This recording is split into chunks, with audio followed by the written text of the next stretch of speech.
Hello, my name is Jacob Simonds. I am a junior at Berkshire School. For my sustainability class, I am working on a project where I'm trying to make a connection between surrounding environments and the location of animals.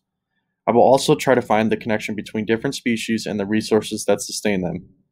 I will go into the woods on our school property to try and locate the deer population that calls Berkshire School home.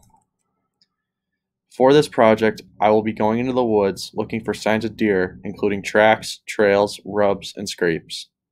I will also use the surrounding areas and its features to determine if this location could be a of interest for deer, either providing food, shelter, or water for them. To help this process, I will use two of my personal trail cameras that these will make finding the deer much easier. The cameras will take a picture of anything that is in front of them within a certain amount of distance with the motion detector in the camera.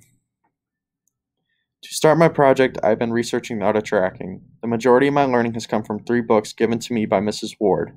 The books are Tracking the Art of Seeing, A Guide to Wildflowers in Winter, and Life in the Cold. All of these books have helped me in some way gain more knowledge about deer behaviors and patterns. Tracking the Art of Seeing, written by Paul Resendez, was very helpful to me. This book is about what tracks look like and how to find behavior signs from almost every animal in North America. There is a whole chapter that discussed the tracks and behavior signs of white-tailed deer. I already had a pretty good understanding of what deer tracks and signs looked like because of my hunting background, but there were some things that I did not know. For example, I learned what a deer yard is. A deer yard is a large group of coniferous trees during the winter. These are deer yards because the animals look to take shelter under the trees as they're the only ones that still have cover on them. A Guide to Wildflowers in Winter by Carol Levine discusses what plants and flowers can survive during the cold winter months. This book has been extremely helpful as I did not have a very large understanding of plants and flowers before reading this book. This is essential for me to know as these plants will be one of the main food sources for the deer to eat during the winter.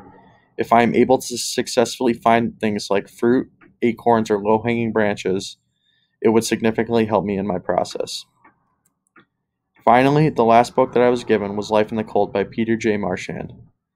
This book has been helpful and will continue to be as our cold months do not really go away until the end of March.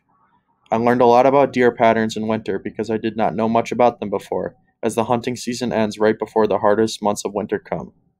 During the cold winter months, white-tailed deer have many different strategies and adaptations that help them survive in winter. One being that deer like to move to lower elevations during these months to find less snow and warmer temperatures. These types of research projects and experiments are very important as they are the only way to find if a population of an animal is healthy or not in a certain area.